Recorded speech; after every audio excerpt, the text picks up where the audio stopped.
त्यामुळे आईने जर तिखट खाल्लं तर आईच्या दुधाचं चव पण तिखट होईल असं होऊच शकत नाही ना. बायोलॉजी शिकलोय ना आपण. म्हणून पहिल्या आठवड्यामध्ये जवळजवळ 50% नवजात बालकांना थोडीफार कावीळ असतेच. आपल्याकडे ती पाणी टाकायची एक पद्धत आहे. आधी दूधवाला टाकतो, नंतर घरी आल्यावर आया आज्या टाकतात. तर पाणी बिलकुल टाकायचं नाहीये. तर सगळ्यात महत्त्वाचं 2 वर्षापर्यंतच्या मुलांना स्क्रीन दाखवायची नाही. बाळ वर्षाचं होईल त्याच्यानंतर तो आपल्या ताटात जेवला पाहिजे. म्हणजे आपण जेवायला बसलोय, आपल्याबरोबर मुलाला मुलीला जेवायला घ्यायचं, हातात चपाती घ्यायला लावायची, नाश करू द्यायचा.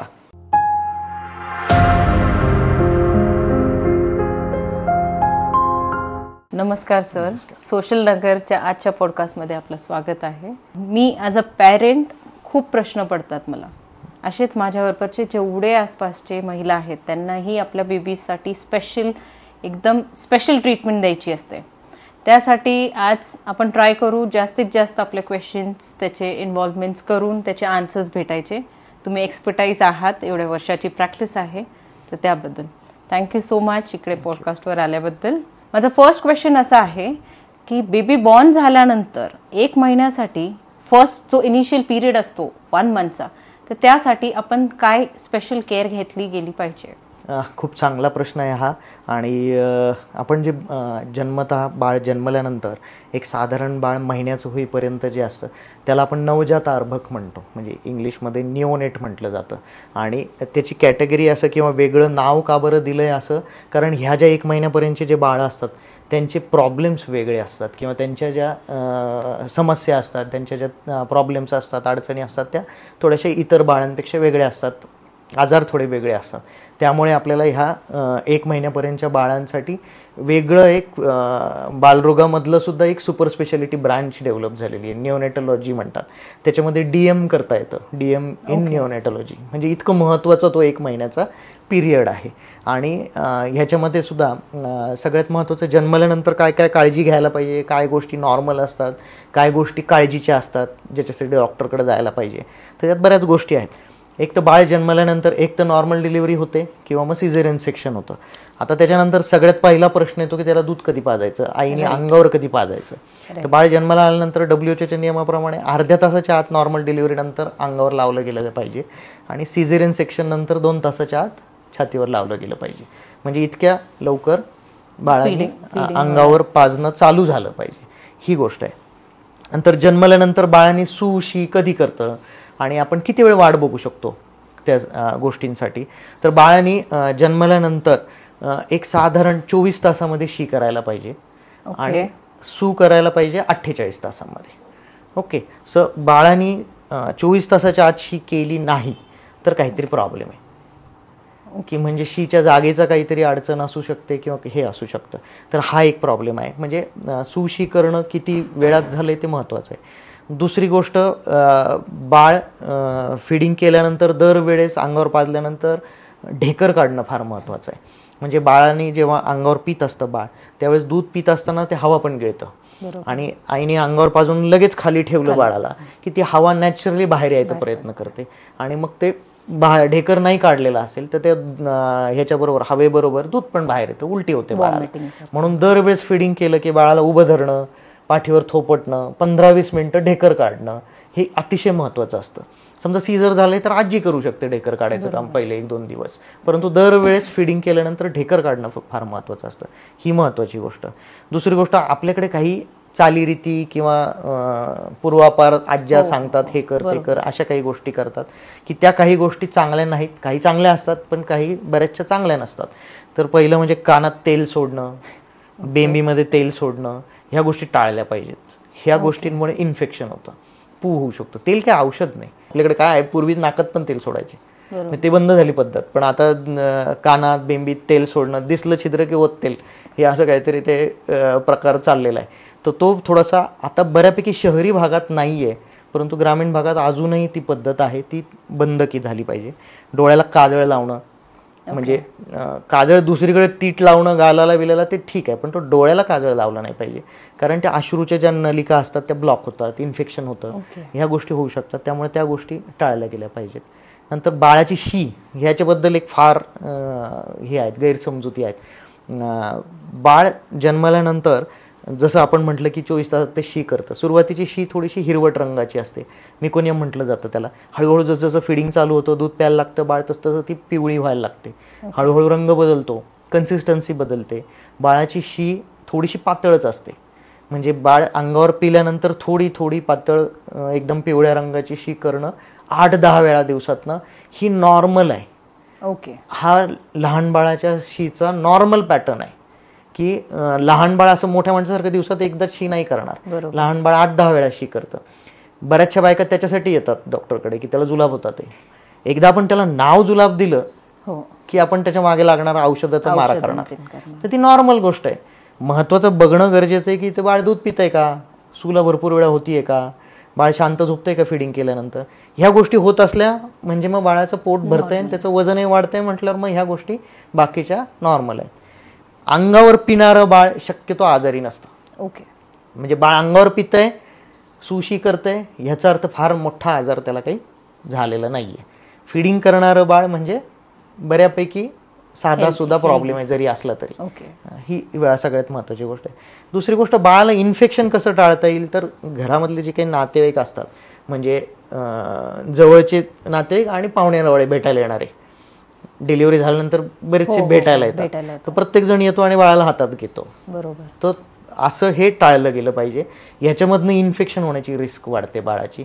कोणाला सर्दी असते, कोणाला खोकला असतो, बाहेरून आलं लगेच डायरेक्ट बाळाला हात लावणं, ह्या गोष्टी टाळल्या गेल्या पाहिजेत. आधी हात स्वच्छ धुणं, थोडंसं काहीतरी सॅनिटायझर लावणं, आणि सॅनिटायझर लावणं आपण आता शिकलोय कोविडमध्ये, तर आता त्याचा उपयोग केला पाहिजे. आणि बाळाला हात लावायच्या आधी ॲटलिस्ट हात स्वच्छ धुणं आणि हे करणं गरजेचं आहे. गर्दी टाळली पाहिजे. बाळंतिणीच्या आजूबाजूला किंवा भेटायला जाणं सुद्धा थोडंसं लांबूनच भेटलं गेलं पाहिजे, किंवा बाळाला फार हाताळलं नाही पाहिजे. या गोष्टी महत्त्वाच्या आहेत. दुसरी गोष्ट, काविळीबद्दल एक खूप गैरसमजुती आहे. लहान निओनेट म्हणजे पहिल्या आठवड्यातल्या बाळाला होणारी कावीळ आणि मोठ्या माणसाला, मोठ्या मुलांना होणारी कावीळ, ह्याच्यामध्ये खूप फरक आहे किंवा कारणं खूप वेगवेगळे आहेत. ही इन्फेक्शनमुळे होत नाही छोट्या बाळाची कावीळ. ही होते कावीळ लिव्हर इमॅच्युअर असतं त्यांचं, म्हणून होते. म्हणजे लिव्हरचं सगळे जे मेटाबोलाइट्स आहेत ते हँडल करण्याची कॅपॅसिटी अजून डेव्हलप झालेली नसते. आठवडाभर लागतो ते डेव्हलप व्हायला. म्हणून पहिल्या आठवड्यामध्ये जवळजवळ 50% नवजात बालकांना थोडीफार कावीळ असतेच, 50% बाळांना. मग ट्रीटमेंटची गरज कधी पडते त्या काविळीची, जेव्हा कावीळ एका सर्टन लेवलला पेक्षा जास्त असते. म्हणजे ते वजनाप्रमाणे त्याचे काही फॉर्म्युले आहेत, ते त्या सर्टन लेवलपेक्षा जास्त असेल त्यावेळेस त्याला फोटोथेरपीची गरज पडते. किंवा कधी कधी काय होतं की कावीळ खूपच लवकर झाली, पहिले 24 तासातच कावीळ झाली, तर ती सिरियस कावीळ असते. कधी कधी आईचा रक्तगट निगेटिव्ह आहे, बाळाचा पॉझिटिव्ह आहे. आईचा रक्तगट O आहे, बाळाचा A किंवा B आहे, AB आहे. अशा केसमध्ये बाळाची कावीळ खूप जास्त वाढण्याची शक्यता असते, कारण थोडंसं ब्लड ग्रुपचं इंटरॅक्शन होतं त्याच्यामध्ये, आणि त्यामुळे ती कावीळ थोडीशी धोकादायक असते. तर ह्या गोष्टी थोड्याशा बघितल्या गेल्या पाहिजे. अदरवाईज माइल्ड थोडंसं पिवळं दिसतंय, डोळे दिसत आहेत, चेहरा दिसतोय पिवळा, डॉक्टरांना एकदा दाखवून घेतलं तर त्याला फारशी ट्रीटमेंटची गरज पडत नाही, ती आपोआप 1 आठवड्यानंतर कमी होऊन जाते. तर ती बाळांच्या काविळीबद्दल थोडंसं इन्फेक्शन नसतं, ते लिव्हरची इमॅच्युरिटीमुळे होणारी कावीळ असते शक्यतो. इन्फेक्शनमुळे कधी कधी रेअरली होते, परंतु त्याचे थोडेसे वेगळं प्रेझेंटेशन असतं त्या ह्याच्यामध्ये. भरपूर काही नवीन कळायला मला. थोडंसं ह्याच्यामध्ये एक आहाराबद्दल पण एक सांगता येईल की बाळंतिणीचा लहान बाळाचं तर आपण फिडिंग करणार आहे त्याला, आणि बाळाला अंगावर पाजल्यानंतर म्हणजे अंगावर पाजायला सुरुवात करणं, आणि WHOच्या नियमाप्रमाणे बाळ 6 महिन्याचं होईपर्यंत एक्सक्लुझिव्ह ब्रेस्ट फिडिंग करायचंय. म्हणजे फक्त अंगावरचं दूध पाजायचं, वरचं पाणी पण द्यायचं नाही. राईट. हे सायन्सप्रमाणे त्याने सांगितलेले का हा 6 महिने हा बाळाच्या पुढच्या आयुष्याचा पूर्ण पाया आहे, आणि तो महत्त्वाचा आहे त्याला आईचं दूध मिळणं. आणि एकदा सीझर झालं, 8 दिवस झाले, तिचे टाके निघाले, बसायला यायला लागलं की शक्यतो बसूनच पाजायचं आहे. झोपल्या फिडिंग अजिबात केली गेली नाही पाहिजे. झोपल्या फिडिंग केल्याचे खूप दुष्परिणाम आहेत. तर ते एक गोष्ट टाळली गेली पाहिजे. हे झालं बाळाच्या आहाराबद्दल. आईच्या आहाराबद्दल खूप शंका असतात, आणि आज्यांच्या असतात, सासवांच्या खूप जास्त असतात त्यात थोड्याशा, की त्या आईचं पूर्ण जेवणच बंद केलं जातं, नुसती पेजवर असते ती, सकाळ संध्याकाळ म्हणजे 2-3 वेळा नुसती पेज. तर आईच्या आहारामध्ये सगळ्यात महत्वाचं काय, तिने पोटभर जेवलं पाहिजे. बरोबर. तिने चौरस आहार घेतला पाहिजे. राईट. जे तिला आवडतं ते खाऊ दिलं पाहिजे. राईट. आलं लक्षात. तिला एकदम बेचव काहीतरी मिठाचं खाऊ घातलं तर ती पोटभर जेवणार नाही, आणि तिला दूध तेवढं येणार आणि ते बाळाचं पोट भरणार नाही. त्याच्यामुळे तिने आवडतं ते सगळं खाल्लं पाहिजे. तिला काही पथ्य सायन्सप्रमाणे तरी नाहीत. हे फक्त काहीतरी जुन्या लोकांच्या समजुती आहेत की आईने तिखट खाल्लं की बाळाला मोडशी लागते, बाळाला शी होते. असं अजिबात होत नाही. आपण सगळे सायन्स, एक बेसिक सायन्स सगळेजण शिकलेलो आहोत. त्यामुळे आईने जर तिखट खाल्लं तर आईच्या दुधाचं चव पण तिखट होईल असं होऊच शकत नाही ना. बायोलॉजी शिकलोय ना आपण, हो की नाही. आईने खाल्लेलं तिच्या आतड्यामध्ये पचवलं जाईल, त्याच्यातले पोषक द्रव्य रक्तामध्ये शोषले जातील, त्याच्यातनं दूध तयार होईल आणि मग ते बाळाला मिळेल. त्याच्यामुळे त्या अन्नाची चव बाळाला लागणारच नाही ना त्या दुधामधनं. त्याच्यामुळे ही एकदम चुकीची समजूत आहे की आईला तिखट द्यायचं नाही किंवा बेचवच खायला द्यायचं, मिठाची पेजच द्यायची. बऱ्याच आया आम्ही बघतो की त्याच्यामुळे त्यांचं ह्याच्यावर परिणाम होतो, बाळाचं दूध पाजण्यावर परिणाम होतो, कारण तिचा आहारच व्यवस्थित नसतो. त्यामुळे तिने चौरस आहार केला पाहिजे, पाणी भरपूर प्यायला पाहिजे, 1.5-2 लिटर कमीत कमी पाणी प्यायला पाहिजे, 2 टाईम दूध घ्यायला पाहिजे आणि प्रसन्न राहायला पाहिजे. आईचं दूध कमी होण्याचं सगळ्यात महत्त्वाचं कारण टेन्शन असतं. टेन्शनने कमी होतं. आणि मग ते आणखी एक प्रश्न कायम आम्हाला आज्या विचारतात, बाळाचं भागत नाही, वरचं चालू करू का. तर भागत नाही हे नुसतं मला वाटतं भागत नाही ह्याला काही अर्थ नाही. वाटायला कोणाला काही वाटू शकतं, परंतु त्याला सायन्स आहे शेवटी. ते सायंटिफिकली आपल्याला प्रूव्ह करायला लागेल की बाळाचं भागत नाही कशावर. तुम्हाला असं का वाटतं भागत नाही, तर त्याच्या अगदी साधे सरळ सायंटिफिक काही प्रश्न आपण विचारतो पेशंटला की बाबा बाळ अंगावर पिल्यानंतर किती वेळ झोपतं, 1-1.5 तास 2 तास दरवेळेस पिल्यावर झोपतं का. दुसरी गोष्ट 24 तासामध्ये सूला किती वेळा होते. 24 तासात मिनिमम 5-6 वेळा सू होत असेल, त्याच्यापेक्षा जास्त वेळा होत असेल तर भागतंय. बरोबर. दुसरी गोष्ट बाळाचं वजन वाढतंय का, सगळ्यात महत्त्वाचं. मागच्या व्हिजिटला आले होते, या व्हिजिटला आले तर तुमचं वजन बाळाचं वाढतंय का. बाळाचं वजन जर वाढतंय तर भागतंय बाळाचं. हे साधे सोपे प्रश्न आहेत की त्या प्रश्नाचे उत्तर जर हो आले तर याचा अर्थ भागतंय. म्हणजे वरचं चालू करायची काही घाई करायची गरज नाही. ते ह्या कॉमन प्रश्न असतात, त्याची ते सायंटिफिकली व्यवस्थित त्यांना समजावून सांगितलं की पटतं. पण हळूहळू त्या गैरसमज कमी होत चाललेले. राईट. सर, तुम्ही फर्स्ट क्वेश्चनचा आन्सर्स खूपच छान दिले, खूप माहिती दिली. And let's turn down to second question. आता तो आहे मुलांच्या आहाराबद्दल. से आपण टीव्ही जास्त बघतो, त्यात सेरेलॅक हा ब्रँडच झालेला आहे. मी नाही माझ्या मुलींना वापरलं, पण भरपूर असे पेरेंट्स बघितलेत की 6 मंथ्सचे कम्प्लीट झाले की आणा सेरेलॅक्सची बॉक्स, आणा तो खाऊ घाला. तर what would you suggest as a doctor, आपण काय खायला द्यायला पाहिजे. आहाराबद्दल आता पुढचा टप्पा, आपण जो पहिला प्रश्न सुरुवातीच्या 6 महिन्यांबद्दल घेतला, तर आपण कॉम्प्लिमेंटरी फिडिंग म्हणतो. म्हणजे 6 महिन्यापर्यंत आईच्या दुधावर बाळाची वाढ पोषण अगदी चांगलं होतं. पण 6 महिन्याच्या नंतर नुसतं आईचं दूध पुरेसं नसतं. म्हणजे वरच्या गोष्टी चालू करणं गरजेचं असतं. ते त्याला कॉम्प्लिमेंटरी फिडिंग म्हणतात. कॉम्प्लिमेंट करायचं आहे, म्हणजे आईचं दूध बंद नाही करायचं, ते चालू ठेवून वरच्या गोष्टी चालू करायच्यात. त्याच्यातला एक महत्त्वाचा तो गोष्ट. दुसरी गोष्ट, त्याच्या अगदी साधे सरळ सोपे नियम आहेत, किंवा वरचं काय चालू करायचं हा प्रश्न फार अवघड नाही आहे. सगळ्यात महत्त्वाचं म्हणजे काय चालू करायचं, तर आपलं ताट आठवायचं जेवणाचं. आपण जेवण काय केलं ताटामध्ये, काय काय वाढून घेतलं, त्यातल्या पातळ गोष्टी चालू करायच्यात, पाणीदार गोष्टी त्यातल्या. वेगळं काही द्यायची गरज नाही. आपल्या घरामध्ये अवेलेबल असणाऱ्या गोष्टीतल्याच पातळ गोष्टी चालू करायच्यात, ज्या बाळाला सहज पचवता येतील अशा. तर सगळ्यात पहिलं पाणीदार काय चालू करू शकतो आपण, वरणाचं पाणी. बरोबर. नंतर त्याच्यामध्ये थोडंसं मीठ टाकू शकता तुम्ही. दुसरं गोष्ट, भाज्यांचं सूप, पालेभाज्यांचं सूप वगैरे ते बनवू शकतो आपण, त्या गोष्टी देऊ शकतो. तिसरी गोष्ट, नॉनव्हेज खात असाल तर नॉनव्हेजचं सूप चालू करू शकता, ही गोष्ट करू शकता. नंतर पाणी चालू करतो आपण. 6 महिन्यापर्यंत आपण बघितलं पाणी पण द्यायचं नाही. 6 महिन्याच्या नंतर आपण उकळून गार केलेलं पाणी देऊ शकतो. त्यानंतर आपण वरचं दूध देऊ शकतो, गाईचं किंवा म्हशीचं दूध देऊ शकतो. आता म्हशीचं सुद्धा देऊ शकतो. ओके. फक्त कसं आहे की आपल्याकडे ती पाणी टाकायची एक पद्धत आहे. आधी दूधवाला टाकतो, नंतर घरी आल्यावर आया आज्या टाकतात. तर पाणी बिलकुल टाकायचं नाहीये. तर गाईचं किंवा म्हशीचं दूध चालेल. आणि बाळाला वाटी चमच्याने दूध पाजायचंय, अजिबात बाटलीची सवय लावायची नाही. Bottle feeding is a crime. बाळाला, कोणत्याही बाळाला दूध पाणी कशासाठीच बाटली वापरायची नाही. आपण काय करतो, फॉरेन कल्चरमधलं बघतो, तिथं बॉटल फिडिंग करतात म्हणून आपण पण बॉटल फिडिंग करतो. परंतु ती स्वच्छता ठेवणं, आपण ते पूर्ण नाही घेत. त्याच्यातलं 10% गोष्ट घेतो. तिथे काय करतात, तिथे 7 बाटल्या आणतात विकत, तिथे बॉटल स्टरलायझर विकत आणतात. घरी जे आपलं ऑपरेशन थिएटरमध्ये आम्ही जे इन्स्ट्रुमेंट स्टरलाइज करायचं मशीन असतं, तसं एक बॉटल स्टरलायझर नावाचं मशीन मिळतं, त्याच्यात त्या बाटल्या स्टरलाइज करून वापरतात. पण आपण एकच बाटली आणतो आणि तीच बाटली नुसती आपली पाण्यात उकळून ते वापरतात. आणि दुसरी गोष्ट, आपण भारतात राहतो, आपण उष्ण वातावरणात राहतो, आपल्या इथे इन्फेक्शन्स खूप कॉमन आहेत. तिकडे वेस्टर्न कंट्रीजमध्ये इन्फेक्शन एवढं कॉमन नाही, ते थंड प्रदेशात राहतात, त्याच्यामुळे तिकडे इन्फेक्शनची रिस्क आपल्यापेक्षा भरपूर कमी. हा एक महत्त्वाचा मुद्दा आहे. त्याच्यामुळे आपल्याकडे इन्फेक्शन्स होण्याची रिस्क खूप जास्त आहे.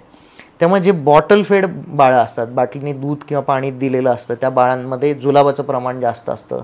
त्या बाळांमध्ये रेस्पिरेटरी इन्फेक्शन्स म्हणजे सर्दी, खोकला, ताप ह्या गोष्टी जास्त होतात, ज्या बाळांना बाटलीने दूध दिलं जात नाही त्यांच्या कंपॅरिझनमध्ये. दुसरी गोष्ट, दात वेडेवाकडे येतात, दात लवकर किडतात, परत ती बॉटलची सवय लागते, ती सवय तुटत नाही नंतर. या सगळे त्याचे हे आहेत, नुकसान आहे बाटलीने दूध पाजण्याचं किंवा पाणी पाजण्याचं. आपण एखाद्या आईला म्हटलं ना, अगं ते बाटली नको वापरू, ती म्हणते मी दूध कुठं पाजते, मी पाणी पाजते म्हणते. अगं पाणी पाज नाही तर दूध पाजते. बाळाच्या तोंडात ते बाटलीचं निप्पल जाणार आहे, त्याच्यातले जंतू जाणार आहे, इन्फेक्शन होणार आहेत. काय पाजते ते महत्त्वाचं नाही, बाटली वापरते ना, तर ते बंद झालं पाहिजे. नंतर दुसरी गोष्ट, आपण वरचं दूध जे देतो त्यात पाणी टाकायची गरज नाही.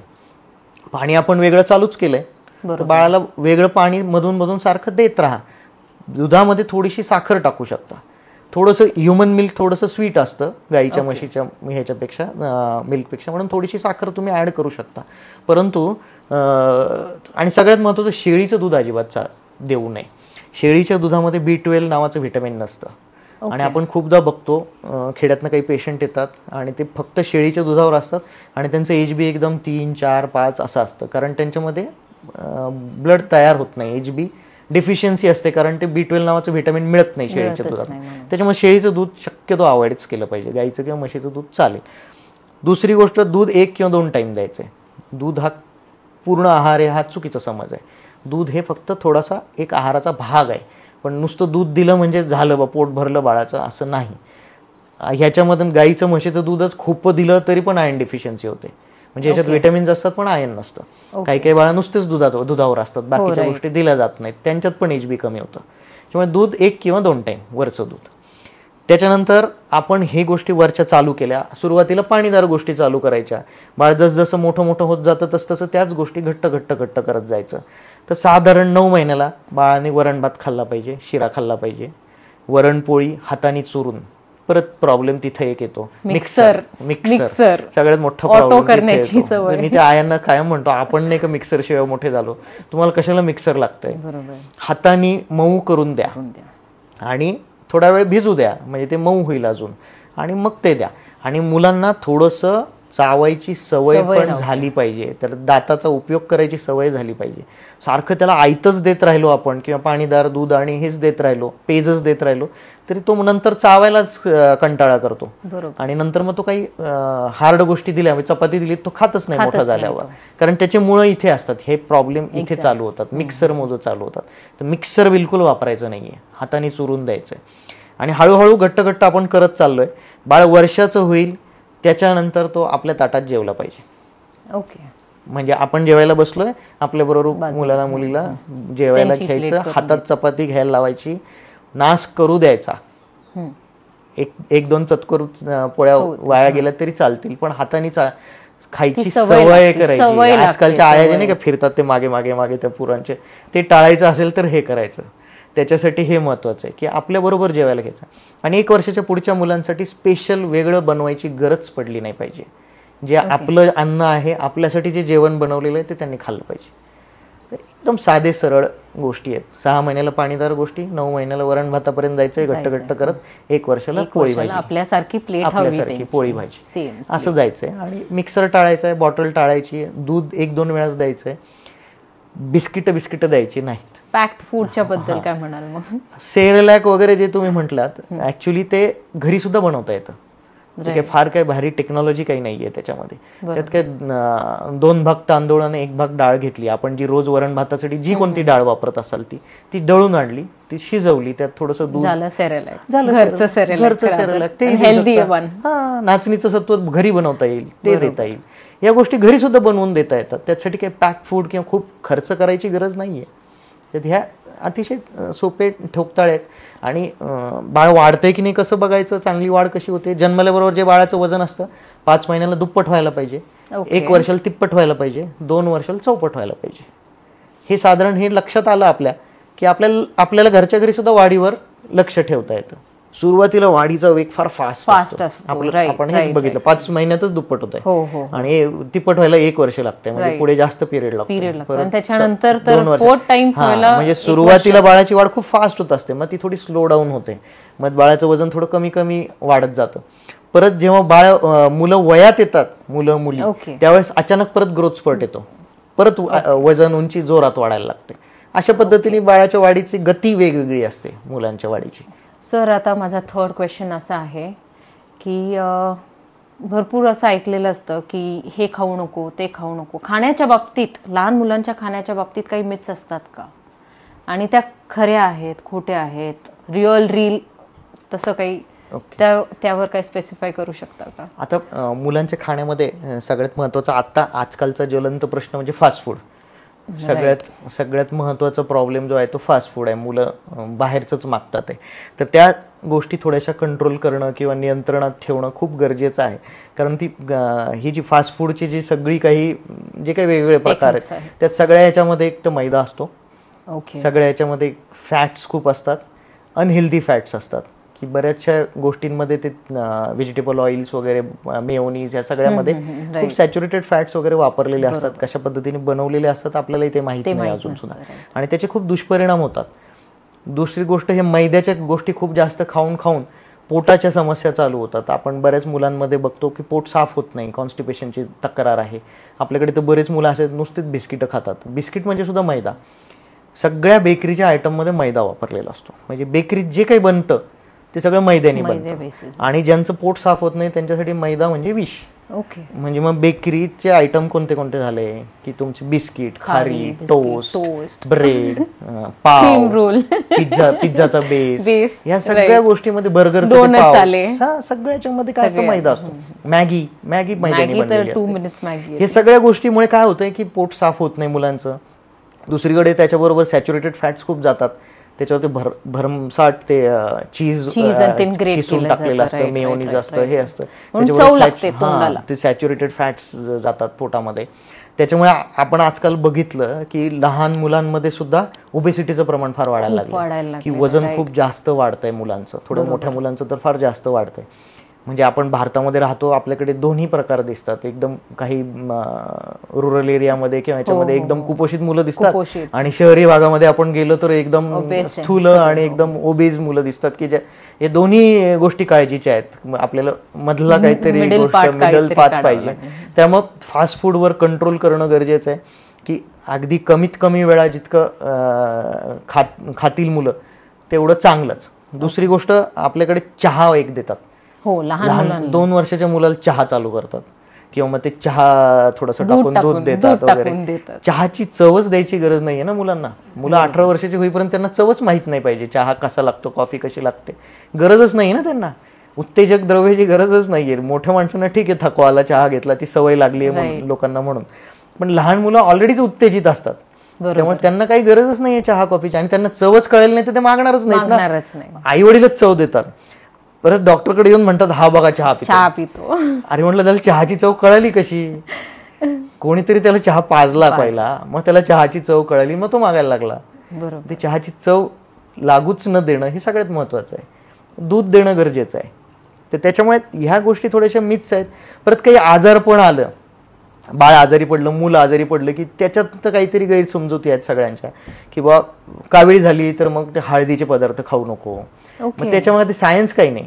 फक्त हळद पिवळी दिसते आणि कावीळमध्ये डोळे पिवळे होतात, मग ते पिवळा पिवळा रंग म्हणून मग ते नाही द्यायचं. बस बस अशी गैरसमजूत आहे फक्त, बस त्याच्या मागे सायन्स काही नाही किंवा असं काही नाही. हळद ही अँटीऑक्सिडंट असते ना, प्रमाणात भाजीमध्ये जेवढी असते तेवढी खाल्ली तर चालते.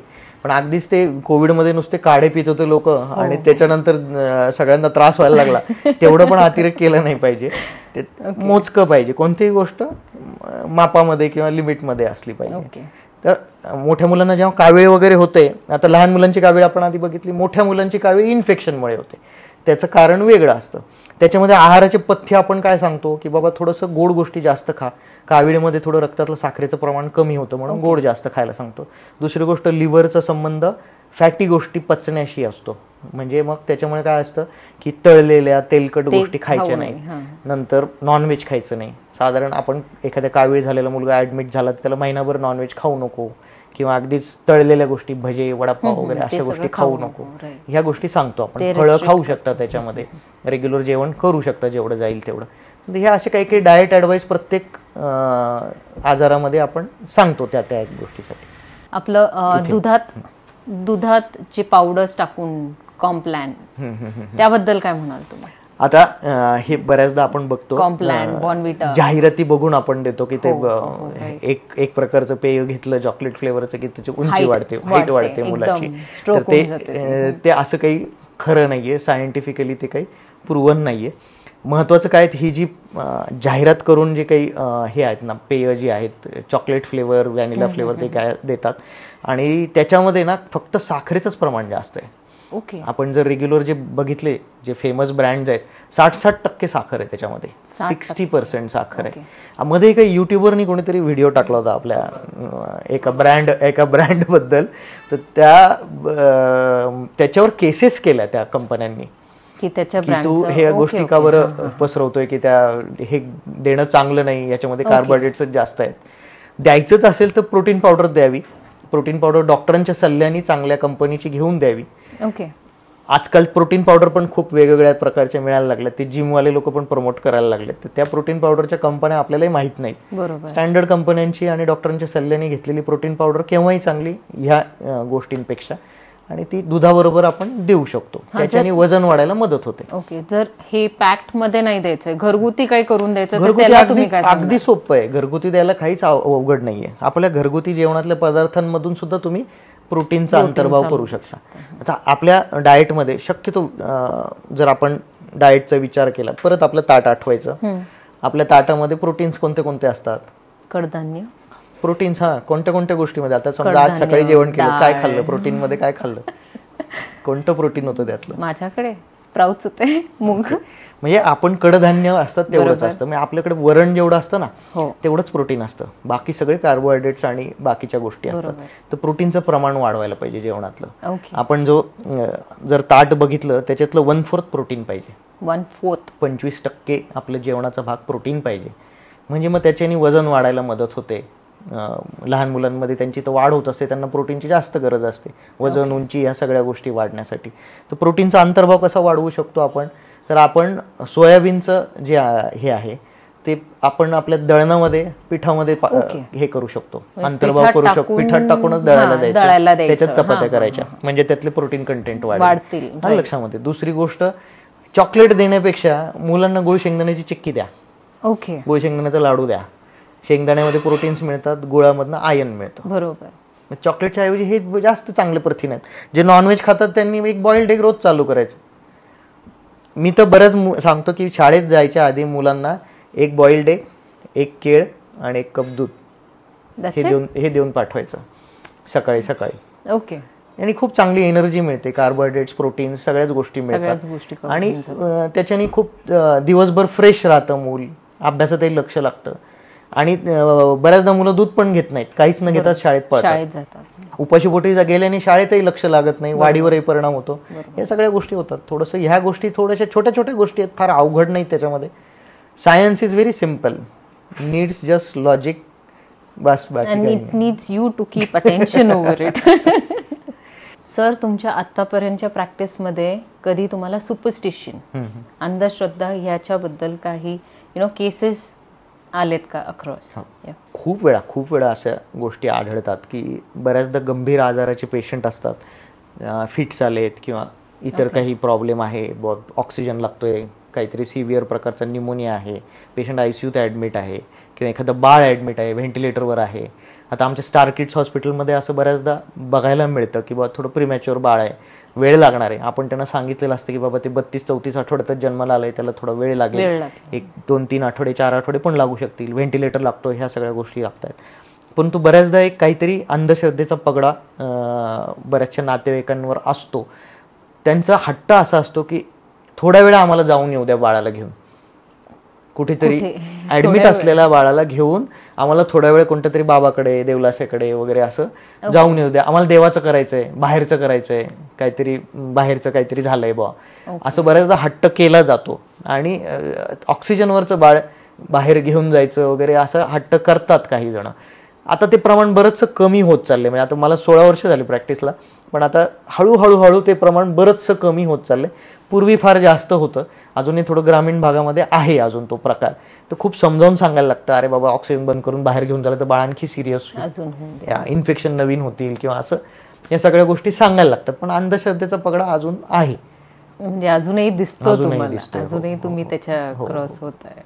ओके, आता मला हे सांगा की इन्फेक्शन होण्याचे चान्सेस लहान मुलांमध्ये ॲज कम्पेअर्ड टू अडल्ट्स हे जास्त असतात का? असं होऊ शकतं? नक्कीच. आपण कंट्रोल करण्यासाठी आपण काय करू शकतो? त्या प्रतिकारशक्ती आपण जर लक्षात घेतली की आपण जन्मल्यानंतर आपली प्रतिकारशक्ती एकदम कमी असते, हळूहळू ती डेव्हलप होत जाते. म्हणजे प्रतिकारशक्ती किंवा आजाराशी प्रतिकार करण्यासाठीच्या सेल्स, काही जे हे असतात, अँटीबॉडीज असतात, ते काही प्रमाणामध्ये आपल्या शरीरामध्ये उपजतच असतात. परंतु त्याची मेमरी डेव्हलप व्हायला वेळ जायला लागतो. बाळ जसं मोठं होत जातं तसं थोड्या प्रमाणात त्याला आजूबाजूच्या जंतूशी संपर्क यायला लागतो, जीवाणू, विषाणू, त्यांच्याशी संपर्क येतो. आणि त्यांच्याशी संपर्क आल्यानंतर आपली बॉडी त्यांना ओळखायला लागते आणि मग त्याच्या अगेन्स्ट आपली प्रतिकारशक्ती हळूहळू डेव्हलप होते. त्याच्यामुळे मोठ्या माणसाची प्रतिकारशक्ती नक्कीच डेव्हलप झालेली असते. नुकत्या जन्मलेल्या बाळाची खूपच कमी असते. त्याच्यानंतर थोडंसं 4-5 वर्षाचं मोठं बाळ झालेलं असतं, त्याची थोडी आणखी डेव्हलप झालेली असते. अशा पद्धतीने ती डेव्हलप होते. आणि प्रतिकारशक्ती डेव्हलप होण्यासाठी उलटं थोडे प्रमाणात इन्फेक्शन होणं ते थोडंसं चांगलं पण असतं, चांगलं सुद्धा असतं. तर त्याच्यामुळे सुद्धा प्रतिकारशक्ती डेव्हलप होते. पण अगदी छोट्या बाळामध्ये थोडंसं त्या सिरियस होण्याची जास्त रिस्क असते, त्यामुळे तिथे काळजी घेणं गरजेचं असतं. जसं आपण मगाशी बघितलं, 1 महिन्यापर्यंत जे बाळ आहे त्याचं इन्फेक्शन होऊ नये म्हणून थोडंसं काळजी घेणं, हात धुणं आणि सॅनिटायझर वगैरे लावल्याशिवाय बाळाला हात न लावणं ही गोष्ट गरजेची आहे. ओके, हे इन्फेक्शनचं एक महत्त्वाचं आणखी एक सांगतो की बऱ्याचदा आईचा आणि आजीचा प्रश्न असतो की आईला ताप आहे, दूध बंद करू का त्याचं, बाळाचं दूध बंद करू का, कारण तिला ताप येतोय म्हणून बाळाचं दूध बंद करू का, असं बऱ्याचदा विचारलं जातं.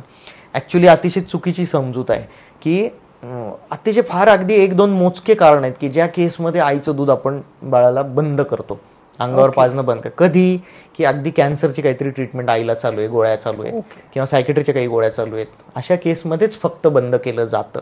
पण अदरवाईज कोणत्याही कारणासाठी बाळाचं दूध बंद करायचं नसतं. म्हणजे आईला ताप आलाय, आईला सर्दी खोकला झालाय म्हणून दूध बंद करायचं नाही. तर त्या केसमध्ये काळजी काय घ्यायची, आईने मास्क वापरायचा. राईट, बाळाजवळ ती शिंकली खोकली नाही पाहिजे, है की नाही. हात नाकावर ठेवला आणि त्याच हाताने परत बाळाला घेतलंय, बाळाला इन्फेक्शन होणार. बाळाला दुधातून इन्फेक्शन होत नाही, बाळाला आजूबाजूच्या हवेतनं इन्फेक्शन जास्त होतं, सरफेसमधनं, हातानं, त्यांनी होतं. म्हणून हँडवॉश करणं, सॅनिटायझर लावणं, आईने सुद्धा मास्क वापरणं, सर्दी खोकला ताप काही झाला तर, पण बाळाला पाजत राहणं हे फार महत्वाचं. कारण फिडिंग बंद केल्याचं नुकसान खूप जास्त आहे, कारण त्यातनं प्रतिकारशक्ती डेव्हलप होणारे खूप सारे गोष्टी मिळत असतात बाळाला आईच्या दुधातनं. ओके, मग ते फिडिंग बंद करून उलट नुकसानच जास्त होणार आहे. त्याच्यामुळे आईचं दूध छोट्या मोठ्या आजारपणासाठी बंद करायचं नाही. आता मला वॅक्सिनच्या बद्दल तुम्ही काय सांगाल? वॅक्सिन घेणं येस की नो, की काही कंपल्शन आहे किंवा नाही? काही पेरेंट्सला असं वाटतं वॅक्सिन घेतलं किंवा नाही घेतलं काही डिफरन्स नाही पडत. आज आपण जर बघितलं तर माणसाची जी लाईफ एक्सपेक्टन्सी वाढलेली आहे त्याच्यात सगळ्यात मोठा हात वॅक्सिन्सचा आहे. ओके, आज आपण 1950 साली आपलं, मला वाटतं भारताची लाईफ एक्सपेक्टन्सी अराउंड 50 होती. म्हणजे भारतात जन्मलेला माणूस अराउंड 50 वर्ष जगायचा ॲव्हरेज. काही जण जास्त जगत होते, काही कमी जगत होते, पण ॲव्हरेज 50 होता. आज आपली लाईफ एक्सपेक्टन्सी जवळजवळ 73-75 पर्यंत गेलेली आहे. ह्याच्या मागे सगळ्यात मोठा हात वॅक्सिन्स, सुधारलेल्या वैद्यकीय सुविधा यांचा आहे आणि शिक्षण, थोडीशी सुबत्ता या गोष्टींचा आहे. पण वॅक्सिनचा खूप मोठा रोल आहे, म्हणजे 50-60% वॅक्सिनचा रोल आहे त्यात. सगळ्यात महत्त्वाचं आहे ते. तर वॅक्सिन्समुळे खूप मोठ्या ज्या आजाराच्या साथी यायच्या पूर्वीच्या, त्या सगळ्या आटोक्यात आल्या. आपण बघितलं आता माझ्या जन्माच्या वेळेस देवीची लस होती. 1979ला देवी आपल्याकडे लसीकरण बंद झालं, कारण देवीचा रोग आपल्याकडनं नाहीसा झाला. तर अशा पद्धतीने लसीकरणाचे काही आजार आपण इरॅडिकेट केलेत जगातनं त्या लसीकरणाच्या बळावर, की ते दिसतच नाहीत आता. अशा पद्धतीने आता पोलिओ बऱ्यापैकी आपल्याकडे नाही दिसत आहे. तरी अजून काही देश आहेत की जिथे पोलिओचे रुग्ण सापडत आहेत, म्हणून आपल्याकडे थोडंसं पोलिओचं वॅक्सिनेशन अजून पण खूप स्ट्रॉंगली दिलं जातं. कारण अजूनही पाकिस्तान, अफगाणिस्तान तिकडे पोलिओचे रुग्ण सापडत आहेत आणि एका देशातून दुसऱ्या देशात इन्फेक्शन ट्रान्सफर होण्याचे प्रमाण बऱ्यापैकी असू शकतं किंवा रिस्क असू शकते. म्हणून अजून पोलिओचे वॅक्सिनेशन काही वर्ष चालूच राहणार आहे, जोपर्यंत पूर्ण जगातलं ते इरॅडिकेट होत नाही. दुसरी गोष्ट, वॅक्सिन्स शक्य असेल, आर्थिकदृष्ट्या शक्य असेल तर सगळे वॅक्सिन द्यायला पाहिजेत. प्रश्न फक्त आर्थिकदृष्ट्या सक्षम आहेत की नाही पालक एवढाच असतो. परंतु वॅक्सिन दिल्याने नुकसान काही नाही झालं तर फायदाच आहे. थोडंसं सरकार का देत नाही, आता काही काही वेळेस हा प्रश्न येतो की मग सरकारी दवाखान्यात जे वॅक्सिन आहेत ते कंपल्सरी आहेत आणि मग सरकारी दवाखान्यात जे मिळत नाहीत ते ऑप्शनल आहेत का. तर हा ऑप्शनल कंपल्सरी असा कोणताच क्लासिफिकेशन नाहीये. सरकार देत नाही कारण सरकारकडे तेवढे फंड्स नाहीयेत. सरकार देणार आहे, परंतु जेव्हा त्यांच्याकडे फंड्स येतील तेव्हा ते हळूहळू डेव्हलप करतील. कारण पूर्वी, आता मी प्रॅक्टिस चालू केली त्यावेळेस मेंदूज्वराचं नव्हतं देत सरकारच्या ह्याच्यामध्ये, आम्ही देत होतो खाजगीमध्ये. हळूहळू सरकारी शेड्यूलमध्ये पण मेंदूज्वराची लस आली. जसजसं सरकारचं बजेट वाढेल, सरकारचे फंड्स वाढतील आणि खर्च करण्याची त्यांची सरकारची तयारी वाढेल, तसतसे एक वॅक्सिन त्याच्यामध्ये ऍड होत चाललेलं आहे. आता पूर्वी फक्त गोवरचं द्यायचं, आम्ही MMRचं द्यायचो, गोवर, जर्मन गोवर आणि गालफुगी, प्रायव्हेटमध्ये आम्ही ते द्यायचो. आता हळूहळू सरकारी ह्याच्यात पण ते यायला लागलंय. बरोबर, ह्या गोष्टी हळूहळू येत आहेत. आता मला वाटतं डेंग्यूचं वॅक्सिन्स लास्ट फेजमध्ये ट्रायलला. डेंग्यूचा आजार आपल्याकडे खूप कॉमन आहे, तर ते डेंग्यूचं वॅक्सिन आता लास्ट फेजला आहे ट्रायल. काही कदाचित एखाद्या वर्षामध्येच ती येईल. म्हणजे ह्या गोष्टी खूप महत्त्वाच्या आहेत. दुसरी गोष्ट, बऱ्याचदा हा प्रश्न आईवडिलांकडनं येतो की एवढं महाग वॅक्सिन द्यायचं का. बरोबर. पण आपण कधीही बघितलं की त्या वॅक्सिनची किंमत आणि तो वॅक्सिन ज्या आजाराला प्रतिबंध करणार आहे, त्या आजार झाल्यानंतर होणारा खर्च, ह्याचं गुणोत्तर कायमच व्यस्त असतं. म्हणजे त्या वॅक्सिनच्या कैक पट जास्त ट्रीटमेंटला खर्च येतो. ते खर्च होतो. अगदी जनरल वॉर्डला ऍडमिट केलं तरी, ICUत वगैरे लागलं तर आणखी जास्त खर्च येतो. त्याच्यामुळे वॅक्सिन्स कधी पण परवडतं. कितीही महाग वॅक्सिन असलं तरी ते कधीही परवडतं आजार होण्यापेक्षा आणि आजाराची इन्व्हेस्टमेंट म्हणू शकतो आपण. आणि दुसरी गोष्ट, काही गोष्टीची तर किंमत करता येत नाही. त्या बाळाच्या वाढीवर, उंचीवर, वजनावर, तब्येतीवर, त्या आजारपणामुळे होणारा जो परिणाम आहे तो तर पैशात मोजताच येत नाही. त्याच्यामुळे वॅक्सिन दिलेलं केव्हाही चांगलं असतं. आता ICU खूप ऐकलेलं आहे मी. NICUच्या बद्दल कोणालाच एवढी माहिती नाही. NICU हे काय आहे आणि तिथे एक्झॅक्टली कोणते म्हणजे पेशंट्स जातात, NICU पर्यंत गेलेले पेशंट्स कोणते असतात? ओके, तर आपण मगाशीच बघितलं त्याप्रमाणे NICU म्हणजे निओनेटल इंटेन्सिव्ह केअर युनिट, म्हणजे नवजात अर्भक अतिदक्षता विभाग. म्हणजे जे पहिल्या महिन्यापर्यंतचं बाळ असतं, जन्मल्यापासून 28 दिवसापर्यंत, त्याला आपण निओनेट म्हणतो किंवा नवजात अर्भक म्हणतो. तर त्या बाळांचं ICU, त्याला आपण NICU म्हणतात. आता NICUची सुविधा जी आहे ती अतिशय एक हाय एंडची किंवा थोडीशी क्रिटिकल एक गोष्ट आहे.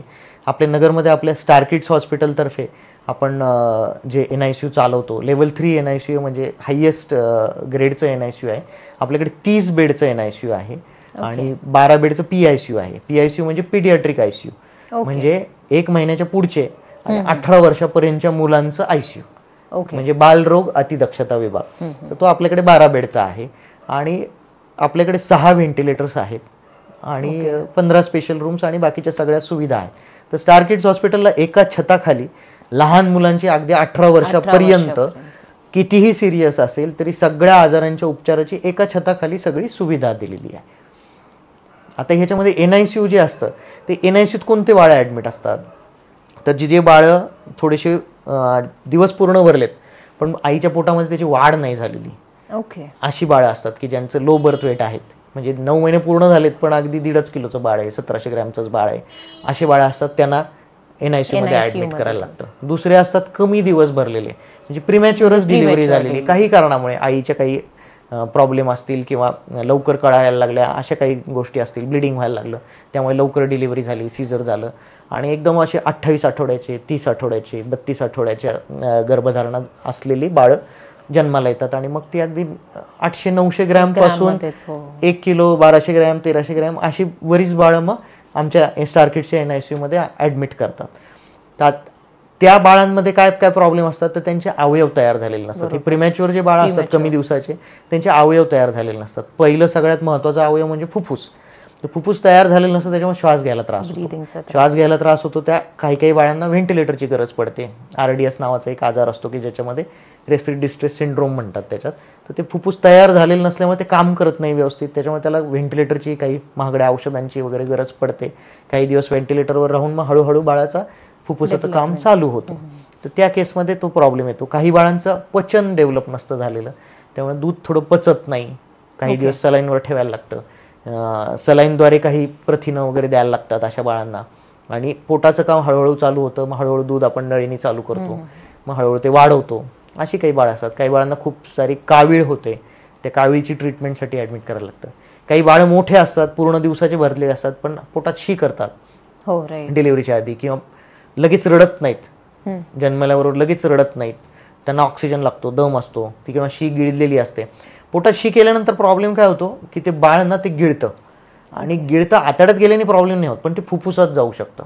आणि ती शी जर फुफ्फुसात गेली तर ती ब्लॉक करते, श्वासनलिका ब्लॉक करते. आणि बाळाच्या श्वासनलिका अगदी केसासारख्या असतात, फार पातळ असतात. त्याच्यामध्ये सॉलिड मॅटर जाऊन बसलं की त्याचा पूर्ण श्वासाच्या प्रक्रियेला अडथळा तयार होतो, म्हणजे ऑक्सिजनेशन व्यवस्थित होत नाही, दम लागतो. मग असे अगदी 3-3-3.5 किलोचे बाळं सुद्धा मग अशा वेळेस NICUत ॲडमिट करायला लागतात. आणि त्या बाळांना सुद्धा ह्या प्रॉब्लेममुळे व्हेंटिलेटरवर घ्यायला लागतं. ओके, त्याला मिकोनियम ॲस्पिरेशन सिंड्रोम म्हणतात. तर त्या गोष्टीसाठी सुद्धा घ्यायला लागतं. ते असे काही प्रॉब्लेम्स असतात. अशा पेरेंट्सला समजून सांगणं की हे असं टाइम स्पॅन आहे, ते कसं असतं तुमच्यासाठी? चॅलेंजिंग पार्ट असेल तो. तर चॅलेंजिंग पार्ट आहे, पण तो खूप महत्त्वाचा, हॉस्पिटलमधला सगळ्यात महत्त्वाचा संवाद आहे की पेशंटच्या जवळच्या नातेवाईकांशी बोलणं, त्यांना सगळ्या गोष्टी समजावून सांगणं. आम्ही तर लिटरली म्हणजे NICU किंवा PICU मध्ये जे कोणी पेशंटचे नातेवाईक ॲडमिट असतात त्यांना सकाळी एक काउन्सिलिंगची मीटिंग असते आमची.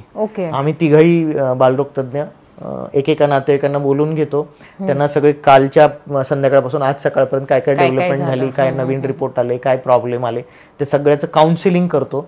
सकाळी एकदा, संध्याकाळी एकदा, 2 वेळेला काउन्सिलिंग होतं. आणि मध्ये आधी सुद्धा ते आमच्याकडे येऊन भेटतात, त्यावेळेस त्यांना आम्ही सांगत असतो. तर हा जो संवाद आहे, त्यांचे प्रश्न, आमचे उत्तरं, नवीन काय झालं, काय डेव्हलपमेंट झाली त्याचं सांगणं, दुसरी गोष्ट किती दिवस लागतील त्याचा अंदाज देणं, खर्चाचा अंदाज देणं, ह्या सगळ्या गोष्टी रोजच्या रोज होत राहतात. आणि हा संवाद खूप महत्त्वाचा असतो. आणि हॉस्पिटलमध्ये थोडंसं वादविवाद टाळण्यासाठी हा संवाद फार महत्त्वाचा आहे, आणि ते क्रिटिकल पेशंट्समध्ये जास्त गरजेचं असतं. बरोबर, कारण त्यांची मानसिक स्थिती वेगळी असते आणि थोडंसं लोकांची, त्यात बालरोग म्हणजे थोडंसं सेन्सिटिव्ह सगळ्या गोष्टी असतात आणि थोडंसं इमोशनली चार्ज असतं वातावरण सगळं. राईट. सर, आजकाल म्हणजे पेरेंट्सच आपण मोबाईल बघतो, तर बट ऑब्वियस आहे आपल्याला बघूनच लहान पोरं कॉपी करत असतात, ऍक्च्युअल कॉपी करत असतात. तर हे खूप म्हणजे खूप एव्हरी नाव अँड देन दिसतं जिथे पेरेंट्स मोबाईल बघतात म्हणून मुलांना सवय लागती मोबाईलमध्ये बघायचं, काय लाईट आहे बघण्यासाठी. तर एकदम 6 मंथचं बेबी झालं नाही की त्याला युट्यूब, पोएम्स बघ, मी तुला खाऊ घालते, दिस इज व्हॉट हॅपन्स. म्हणजे जनरली हे सगळीकडेच झालेलं आहे. खूप कंट्रोल करून करून काही पेरेंट्स कंट्रोल करतात, बट देन स्टील कुठे ना कुठे त्यांचे टँट्रम्स पडतात. आता समजा कुठे आपण बोलतोय, तिकडे येणार मुलं, त्यांना माहिती आता बिझी आहे मम्मा, तर इकडे काहीतरी किओस करायचा, मम्मा मोबाईल देणार, आणि हे तर ह्याच्यासाठी तुम्ही आम्हाला काय सांगाल ऍज पेरेंट्स? याच्यासाठी सगळ्यात महत्त्वाचं म्हणजे ना ह्याच्यात काही गाईडलाईन्स आहेत. म्हणजे बऱ्याचशा बालरोगतज्ञ डॉक्टरांनी मिळून आणि संघटनेतल्या बऱ्याचशा म्हणजे जे काही तज्ज्ञ लोक आहेत त्यांनी मिळून काही गाईडलाईन्स केलेल्या आहेत आणि बाकीच्या WHO पण गाईडलाईन्स आहेत, त्या सगळ्यांचा आधार घेऊन ते बनवलेले आहेत. तर सगळ्यात महत्त्वाचं 2 वर्षापर्यंतच्या मुलांना स्क्रीन दाखवायची नाही. 2 वर्षापर्यंत स्क्रीन म्हणजे काय, मोबाईल नाही म्हणते मी, स्क्रीन कोणतीच स्क्रीन. स्क्रीन म्हणजे TV, mobile, laptop, tablet, iPad आणि तत्सम सगळ्या स्क्रीन जे आहेत ते स्क्रीनचं म्हणजे गरजच नाही आहे. का बरं नाही दाखवायच्या, त्याला एक सायंटिफिक कारण आहे की मूल डेव्हलप होत असतं, त्याची हळूहळू कानावर त्याच्या गोष्टी पडत असतात, काय बोलतायत, हे होत आहेत, स्पीच डेव्हलप होत असते. बाळाला सुरुवातीला बोलता येत नाही, पण आजूबाजूचे आवाज ऐकतं, आई वडील काय बोलतायत, घरातले आजी आजोबा काय बोलतायत, बाकीचे, त्याच्यावरून तो बोलायला शिकतो, इंटरॅक्ट करायला शिकतो आणि त्याच्यानंतर त्याचे सोशल इंटरॅक्शन्स डेव्हलप होतात. आईला ओळखायला लागतंय बाळ. नंतर 6 महिन्याचं होईपर्यंत त्याला स्ट्रेंजर्स कळत नाहीत की घरातलं कोण आहे, बाहेर परक कोण आहे ते कळत नाही. 6 महिन्यानंतर स्ट्रेंजर अँझायटी डेव्हलप होते, म्हणजे हा घरातला आहे, हा बाहेरचा आहे, हे 6 महिन्यानंतर कळायला लागतं बाळाला. त्याच्यानंतर बोलणं, हावभाव, थोडंसं ऍक्ट करतं बाळ, मिमिक्री करतं, आजीची चालायची नक्कल करतंय, हे करतंय. ह्या गोष्टी हळूहळू डेव्हलप होतात जसं बाळ. या ज्या इंटरॅक्शन्स आहेत ना, ह्या इंटरॅक्शन्सला वेळ मिळत नाही तुम्ही त्याला स्क्रीन देता तेव्हा. अलग लक्षामध्ये, म्हणजे त्याच्यामुळे काय होतंय की त्याचा आजूबाजूचा जो काही गोष्टी चाललेल्या आहेत ती जिज्ञासा पूर्ण हे होऊन जाते, दबली जाते आणि फक्त स्क्रीनवर जेवढं चाललंय तेवढंच त्याला दिसतंय.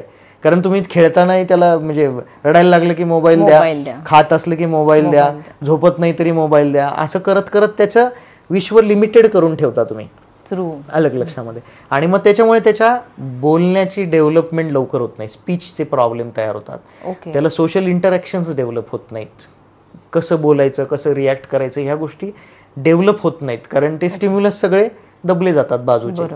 त्याच्यानंतर कॉन्सन्ट्रेशनचा नंतर प्रॉब्लेम यायला लागतो शाळेमध्ये. याच्यामध्ये मुलं चिडचिड होतात, मोबाईल घेतला तर एकदमच व्हायलंट होतात, काही काही मुलं तर एकदम हायपर ऍक्टिव्ह होतात मुलं, कारण कॉन्स्टंटली त्यांचं स्टिम्युलेशन चाललेलं असतं ना. तुम्ही मोबाईलवर बघा मुलं काय बघतात, ते कार्टूनची फायटिंग असते, काहीतरी असं स्टिम्युलेटिंग असतं ना, पळापळ असते, काहीतरी डान्स असतो, हे असतं, असं शांत असं काही बघतच नाहीत, ते सगळं त्या स्टिम्युलेटिंग कंटेंट असतं सगळं. त्याच्यामुळे मुलं पण हायपर ऍक्टिव्ह होतात. ते अशी मुलं जी असतात ज्यांना स्क्रीन ॲडिक्शन आहेत ती मुलं हायपर ॲक्टिव्ह होतात. ह्या सगळ्या गोष्टीचा अभ्यासावर परिणाम होतो, बुद्धीच्या डेव्हलपमेंटवर परिणाम होतो, बरेचसे लॉंग टर्म साईड इफेक्ट्स आहेत. आता 2 वर्षाच्या नंतर स्क्रीन दिली समजा, तरी ती किती द्यायची त्याची काही गाईडलाईन्स आहेत. तर 1 तासाच्या वर 24 तासात नाही screen time. I am not talking about mobile, फक्त स्क्रीन टाईम 1 तासाच्या वर नको. सोशल मीडिया 12-13 वर्षाच्या नंतर, 12-13 ते पण खूप 12-13च्या नंतर, त्याच्या आधी नाही. 12-13 पर्यंत social media, Facebook, Instagram, Snapchat नाही. आणि त्याच्या आधी जर समजा व्हॉट्सअप वगैरे शाळेसाठी वगैरे असेल तर it should be supervised under parents supervision. अच्छा, जी काही 1 तास स्क्रीन टाइम म्हटलंय मी, ते 1 तासात ते मूल काय बघतंय ते आईवडिलांनी बघायचंय. राईट. आता सगळेच एवढे टेक्नोसायवी नाहीत की ते फिल्टर लावतील, बरोबर, एज रिस्ट्रिक्टेड कंटेंटच बघेल बाळ, ह्याच्यासाठी ते काहीतरी सेटिंग करतील सगळ्या स्क्रीनवर. हे प्रत्येक आईबाप तेवढं टेक्नोसायवी नाहीये किंवा तेवढं माहिती पण नाहीये. ऍक्च्युली ते केलं गेलं पाहिजे, ते सगळ्यांना माहीत असलं पाहिजे. जे पालक आहेत त्यांना तर ही गोष्ट माहीतच असली पाहिजे की माझ्या टॅबलेटवर, माझ्या मोबाईलवर हे सगळे फिल्टर्स लावलेच पाहिजेत आणि मूल काय बघतंय त्याच्यावर लक्ष ठेवणं, सुपरविजन करणं हे खूप गरजेचं आहे. ह्या गोष्टी आहेत. आता ह्या सोशल मीडिया का बरं नाही म्हणतात, कारण सोशल मीडियामधून खूप वेगवेगळ्या पद्धतीचे गोष्टींना त्यांना एक्सपोज होतात मुलं. दुसरी गोष्ट, प्रत्येकच माणूस चांगला नाही आहे सोशल मीडियावर, त्या लोकांच्या संपर्कात मुलं येतात आणि त्या गोष्टींना काही वाईट घटना होऊ शकतात. त्यामुळे या गोष्टी द्यायला नाही पाहिजे. एक आता दुसरी गोष्ट तुम्ही म्हटलं की मुलं इमिटेट करतात, तर आता मुलांना सवय लावायची, सवय कशी लावायची, तर नुसतं सांगून तर ते ऐकणार नाहीत, आपण तसं फॉलो करायचं. आपलाही स्क्रीन टाइम लिमिटेड पाहिजे, आपलाही स्क्रीन टाइम तासभरच पाहिजे. आपण मुलांना वेळ दिला पाहिजे, त्यांच्याबरोबर खेळलं पाहिजे, त्यांना काहीतरी खेळण्याचे स्पोर्ट्सचे क्लासेस लावले पाहिजे. चल मी येतो तुझ्याबरोबर सायकलिंगला, आपण खाली जाऊन खेळू, असं थोडंसं मुलांची इंटरॅक्शन आईवडिलांच्या ह्या स्क्रीन सोडून झाल्या पाहिजेत, बरोबर. की जेणेकरून त्यांना त्याची आठवण झाली नाही पाहिजे. राईट. म्हणजे ह्या गोष्टी थोड्याशा बोलायला सोप्या आहेत, करायला अवघड आहेत, मान्य आहे मला, परंतु त्या करणं खूप गरजेचं आहे. आणि घरामध्ये इतक्या गोष्टी असतात, स्क्रीन्स असतात, त्या सगळ्यांपासून बचाव करायचं म्हटल्यावर आईवडिलांनाच इन्व्हॉल्वमेंट द्यायला लागेल. नाही तर हे काढून घेतलं की दुसरं टॅब आहे, मोबाईल घेतला टॅब आहे, टॅब घेतलं लॅपटॉप आहे, काही ना काही आपल्या घरामध्ये आजूबाजूच्या वातावरणात त्यांना मिळतंच. त्यामुळे ह्या गोष्टी थोड्याशा आईवडिलांपासूनच सुरुवात झालेली चांगली. थोडं इंटरनेटचा हा थोडासा विषय निघाला म्हणून सांगतो की आता समजा लहान मुलांच्या कोणत्याही समस्या आहेत, आता तुम्ही मला प्रश्न विचारताय, बालरोगतज्ञ डॉक्टरकडून सायंटिफिक माहिती घेत आहेत, पण प्रत्येक पालक तसं करत नाही. तर काय करतात, गुगलवर जातात, राईट, गुगलवर टाकतात काहीतरी, की काही त्यांना प्रश्न असेल तर गुगलवर टाकतात आणि गुगलवर भरमसाठ एक यादी येते, 50-100 सर्च येतात. गुगल, युट्यूब ह्या सगळ्या गोष्टी पण आलेली हा अलेक्सा, ह्या सगळ्या सायंटिफिक नाही आहेत त्या गोष्टी, किंवा त्या खऱ्या आहेत असं नाहीत ना. मी पण काही टाकतोय, दुसरं कोण टाकतोय, एखादा लेमॅन ज्याला सायन्सचं काहीच माहित नाही तोही टाकतोय. त्यातल्या काही गोष्टी सायंटिफिकली चांगल्या असतील, काही गोष्टी खोट्याही असू शकतात, काही गोष्टी त्या माणसाचं स्वतःचं मत असू शकतं, ते सायन्स नाही. तर आपल्याला सायंटिफिक काहीतरी गाईडलाईन्स पाहिजेत किंवा सायंटिफिक काहीतरी माहिती पाहिजे. तर एक चांगला तुम्हाला सोर्स सांगतो. आमची जी संघटना आहे, म्हणजे बालरोगतज्ञ डॉक्टरांची संघटना, MHA-IAP नावाचं एक वेबसाईट आहे त्याची. MHA-IAP म्हणजे महाराष्ट्र IAP, हा, इंडियन अकॅडमी ऑफ पीडियाट्रिक्सची महाराष्ट्र ब्रांच. तर ती MHA-IAPची वेबसाईट आहे, त्याच्यावर जायचं आहे. त्याच्यावर आपलं दाखवतीलच. तर त्याच्यामध्ये खाली पेरेंटल गाईडलाईन्स म्हणून आहे, मराठीमध्ये आहेत. इम्पॉर्टंट पार्ट मराठीमध्ये आहे. तर त्या मराठीमध्ये प्रत्येक ह्या ज्या तुमचे जे प्रश्न आहेत तशा प्रश्नावरच्या मराठीमध्ये त्यांनी सूचना, मार्गदर्शन पर सूचना दिलेल्या आहेत, की बा स्क्रीन टाईम किती पाहिजे. आता हा मोबाईलचा हा प्रश्न झाला तर त्याचा एक मार्गदर्शक सगळ्या सूचना दिलेल्या आहेत, की बा पालकांसाठी काय काय गरजेचं आहे. तर तुम्ही तिथे जा, ती ऑथेंटिक सायंटिफिक माहिती, गाईडलाईन्स तुम्हाला तिथे मिळतील. की मूल रात्री बिछाना ओला करतंय, सू करतंय, तर काय करायला पाहिजे त्याची माहिती आहे मराठीमध्ये. अशी प्रत्येक वेगवेगळ्या आजाराचे खूप सगळ्या गाईडलाईन्स आहेत त्याच्यावर मराठीमध्ये. आणि त्या सायंटिफिक गाईडलाईन्स आहेत, ते खऱ्या गोष्टी आहेत, ट्रस्ट करू शकता अशा गोष्टी आहेत. तज्ञ सगळ्या डॉक्टरांनी, बालरोगतज्ञ डॉक्टरांनी मिळून बनवलेल्या, काही WHO गाईडलाईन्सचा आधार घेतलेला, काही बाकीच्या जगातल्या इतर संशोधकांचा गाईडलाईन्सचा आधार घेऊन त्या बनवलेल्या आहेत त्या गाईडलाईन्स. आणि ते सगळ्यात महत्वाचं एक सोर्स आहे. ते मला वाटतं आपण आपल्या याच्या मुलाखतीमध्ये ती वेबसाईट दाखवावी आणि त्या पेरेंटल गाईडलाईन्स कशा वाचायच्या. गुगलवर, युट्यूबवर न जाता ह्या गाईडलाईन्स वाचा, तुम्हाला खूप चांगली माहिती मिळेल आणि खूप शास्त्रशुद्ध सल्ला त्याच्यातनं मिळेल आणि त्यातनं आपल्याला खूप चांगल्या गोष्टी कळतील. चुकीच्या काहीतरी युट्यूब व्हिडिओ पाहून काहीतरी करण्यापेक्षा, काही फॉलो करण्यापेक्षा लहान मुलांच्या आरोग्यासंबंधी काही तुम्हाला शंका असेल तर तुम्ही त्या वेबसाईटवर जाऊन बघू शकता. आता ॲज यू सी की सिटीजमध्ये सगळे न्यूक्लिअर फॅमिलीज झालेले आहेत. हम दो हमारे एक या दो, दॅट्स इट. आई वडील नको आहेत कोणाला. पण याचा ड्रॉबॅक कोणाला हे कळत नाही की आपल्या पोरांना संस्कार देणं किंवा जे आपण शिकून आलोय ते पुढे कोण देणार आहे. बरोबर. तर ह्याच्यासाठी तुम्ही काही असे गाईड बुक आहेत का जे तुम्ही सजेस्ट करू शकता? आता असंच विचारावं लागेल, आई वडील तर नकोय म्हटल्यावर गाईड बुकच घेऊन बसावं लागेल नवीन पेरेंट्सला, तर की काय करावं काय नाही करावं. न्यूक्लिअर फॅमिली आणि एकत्र कुटुंब पद्धती याचे लहान मुलांच्यासाठी फायदे तोटे काय आहेत, की काय होतं, एकतर एक किंवा दोन मुलं असतात. एकच मूल असेल तर त्याचे परत वेगळे प्रश्न आहेत, की ते बाळ असं कायम एकटं मिक्स होत नाही. दुसरी गोष्ट, ते खूप ओव्हर प्रोटेक्टेड असतं. राईट. म्हणजे आई वडील एकटाच आहे, ते तर सगळं म्हणजे टाळलं पाहिजे, की ते बोलायला नाही पाहिजे. एकटंही माहिती आहे सगळ्या जगाला, पण त्या आई वडिलांनी त्याच्यासमोर बोलायची गरज नाहीये. त्याचे इम्पॅक्ट तिथं तो लहानपणापासून तेवढंच ऐकत असतो, मी एकुलता एक, मी एकुलता एक, मी एकुलता एक. त्याच्याने सुद्धा त्याची थिंकिंग प्रोसेस बदलते आणि तो काहीतरी सेल्फ इम्पॉर्टन्स आणि ह्या सगळ्या गोष्टी होतात आणि त्याची रिस्क टेकिंग ॲबिलिटी कमी होते. तो जास्त रिस्क घेत नाही, स्वतःला जपून जपूनच राहतो सगळ्या गोष्टींमध्ये. म्हणजे खेळताना म्हणा, ह्या म्हणा, पुढे जाऊन आयुष्यामध्ये सुद्धा कोणते मोठे निर्णय घेताना सुद्धा बिचकतो.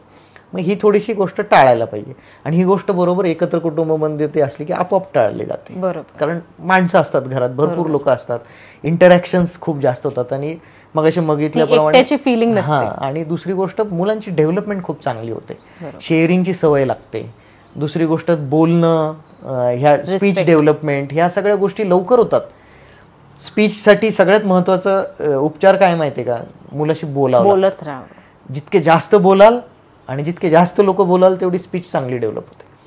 म्हणजे जेवढे न्यूक्लिअर फॅमिलीमध्ये स्पीच डेव्हलपमेंटचा प्रॉब्लेम येतो, कारण बोलायला कोणीच नसतं. आई वडील दोघंही जर कामाला जात असतील तर मग आणखीनच प्रॉब्लेम. बरोबर. मग ते कोणीतरी मावशी वगैरे असते आणि तिच्याबरोबरच जे काही बोलतात त्याच्यामुळे स्पीच डेव्हलप होत नाही आणि ह्या सगळ्या सोशल इंटरॅक्शन्स आणि ह्या सगळ्या गोष्टी डेव्हलप होत नाहीत. जे लहान मुलं इतर मुलांमध्ये खेळायला जातात, त्यांच्याबरोबर ग्रुपमध्ये हे करतात, त्यातनं इंटरॅक्शन डेव्हलप होतात, त्यातनं ह्या टीम स्पिरिट डेव्हलप होतं. इतर मुलांशी, इतर लोकांशी कसं वागायचं, कसं बोलायचं, पुढे जाऊन आयुष्यात त्याचा खूप फायदा होतो. काम करताना, काही बिझनेस करताना, ह्या गोष्टी करताना टीमनी काम करणं ते आधीच शिकतात. कारण घरामध्येच माणसं असतात, लोक असतात, टीम असते, इंटरॅक्शनची त्यांना ती सवय होऊन जाते. आता तुम्ही 16 इयर्सची प्रॅक्टिस केली, कधी असे स्पेशल चाइल्ड अक्रॉस आलेत का? आणि पेरेंट्सला कसं आणि कधी कळतं की आपलं चाइल्ड जे आहे, ओके, कारण बाय बर्थ तर सगळे सेम दिसतात, स्पेशल चाइल्ड आहे हे कसं कळतं? किंवा काही टेस्ट आहेत का जे घेतल्याने ते आपल्याला कळू शकतात? आता स्पेशल चाइल्ड आपल्याकडे थोडंसं मला वाटतं आमिर खानच्या त्या पिक्चर नंतर बरंच लोकांना कळायला लागलं. डिस्लेक्सिया, ऑटिझम ह्या गोष्टीबद्दल बरंच अवेअरनेस त्याच्यानंतर डेव्हलप झाला आणि त्याच्याबद्दल माहिती झाली लोकांना की असे आजार असतात आणि त्या आजारांना ट्रीटमेंट असते. सगळ्यात महत्त्वाचं त्यांना ट्रीटमेंट असतं हे कळायला लागलं की बा हे अशी मुलं असतात, ते सुद्धा नॉर्मलच असतात, त्यांच्यातही काही स्पेशल ॲबिलिटीज असतात आणि त्या डेव्हलप केल्या, ट्रीटमेंट केली तर त्या डेव्हलप होऊ शकतात. तर अशा पद्धतीने त्या काही थेरपीज आहेत की काही डेव्हलपमेंटल पिडियाट्रिशियन्स असतात, त्यांच्याकडे आपण ट्रीटमेंट घेऊन आणि काही ऑक्युपेशनल थेरपी, स्पीच थेरपी या सगळ्या गोष्टी करून त्यांचे हिडन टॅलेंट्स आपण शोधून त्या पद्धतीने त्यांना डेव्हलप करण्यासाठी मदत करू शकतो.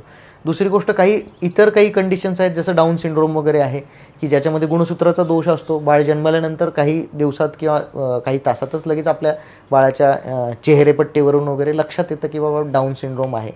तर त्या मुलांचे काही स्पेशल प्रॉब्लेम्स असतात, त्या प्रॉब्लेम्सबद्दल आपल्या बालरोगतज्ञ डॉक्टर त्यांना गाईड करू शकतात. काही थायरॉईडचे टेस्ट आपल्याला त्यात करायला लागतात किंवा काही हाडांचे काही प्रॉब्लेम्स असतात त्यांच्यात येऊ शकतात, त्याचे काही गोष्टी करू शकतात. त्यांच्यासाठी काही स्पेशल स्कूल्स आहेत की जे इतर मुलांच्या पेक्षा मागे पडतात ते मुलं, त्यांना थोडं स्पेशल अटेन्शनची गरज असते किंवा थोडंसं जास्त वेगळ्या पद्धतीने केअर करायला लागतं. तर त्या प्रकारच्या स्पेशल स्कूल्समध्ये त्यांना आपण हे करू शकतो, त्यांचं शिक्षण वगैरे करू शकतो. या गोष्टींचा अवेअरनेस खूप वाढला आहे आता. या बालरोगतज्ञ डॉक्टर त्यांना चांगल्या पद्धतीने गाईड करू शकतात. Speech therapy, occupational therapy, physiotherapy ह्या सगळ्या गोष्टी आता बऱ्यापैकी उपलब्ध आहेत आणि त्याचं एक सर्वांगीण त्याची ट्रीटमेंट सगळ्या अंगाने होणं गरजेचं आहे. आपल्या स्टार किड्स हॉस्पिटलमध्ये त्या डेव्हलपमेंट सेंटर सगळं असल्या कारणामुळे आपण त्या बऱ्याच मुलांची काळजी घेतोय आत्तासुद्धा आणि सगळ्या सोयी डेव्हलप करतोय. आज म्हणजे एक वेल नोन सिन्स 16 इयर्स प्रॅक्टिस करणारे पिडियाट्रिशियन अँड नॅनोथॉलॉजिस्ट एवढं असून तुम्ही आम्हाला एक ॲडवाईस, 1 लाईन ऑफ ॲडवाईस तुम्ही ॲज पेरेंट्स आम्हाला काय द्याल? It could be 1 line, it could be 1 para, anything. सगळ्यात महत्त्वाचं आहाराच्या बद्दलच मी देऊ शकेल की ते सगळ्यात महत्त्वाचं आणि बेसिक गोष्ट आहे की पहिल्या 6 महिने एक्सक्लुझिव्ह ब्रेस्ट फिडिंग लहान बाळांना केलं गेलं पाहिजे. 6 महिन्यानंतर कॉम्प्लिमेंटरी फिडिंग म्हणजे वरच्या गोष्टी चालू केल्या पाहिजेत, ज्या घरात अवेलेबल आहेत त्यातनं द्यायला पाहिजे. आणि जे आहाराचे योग्य मुलांना सवयी लावणं, फास्ट फूडपासून वाचणं आणि पुढे जाऊन थोडंसं खेळाची आणि याची आवड त्यांच्यामध्ये निर्माण करणं, ह्या गोष्टी खूप महत्त्वाच्या आहेत. याच्याने सर्वांगीण वाढीवर फायदा होतो. म्हणजे याच्याने वाढ चांगली तर होणारच, त्याच्याबरोबर मुलांचं कॉन्सन्ट्रेशनही चांगलं राहणार. व्यवस्थित आहार असेल, खेळ असेल, स्क्रीन टाईम आपण लिमिटेड ठेवला, ह्या सगळ्या गोष्टी जर असतील तर शाळेमध्येही त्याचा अभ्यासात लक्ष लागेल आणि चांगली प्रगती होईल. आणि वेळच्या वेळेला सगळे लसीकरण करणं आणि ज्या काही लसी देणं शक्य आहे त्या सगळ्या लसी देणं, या सगळ्या गोष्टींमुळे आपल्या बालकांची सर्वांगीण वाढ होण्यासाठी चांगली मदत होईल. सोशल नगरच्या माध्यमातून मला एक बालरोग तज्ज्ञ म्हणून तुम्ही इथे बोलवलंत आणि माझ्याशी पेशंटच्या दृष्टीने काय काय प्रश्न पडतात बालकांच्या आहाराविषयी, त्यांच्या तब्येतीविषयी, वाढीविषयी आणि बाकीच्या इतर समस्यांविषयी त्याच्याबद्दल मला बोलण्याची संधी दिलीत, त्याबद्दल अतिशय मनपूर्वक आभार. Sir, it was really nice की आपली अशी बोलणं झालं, पॉडकास्ट झालं रादर. पेरेंट म्हणून मला भरपूर काही नवीन शिकायला भेटलं. It was nice having you on social Nagar for this podcast.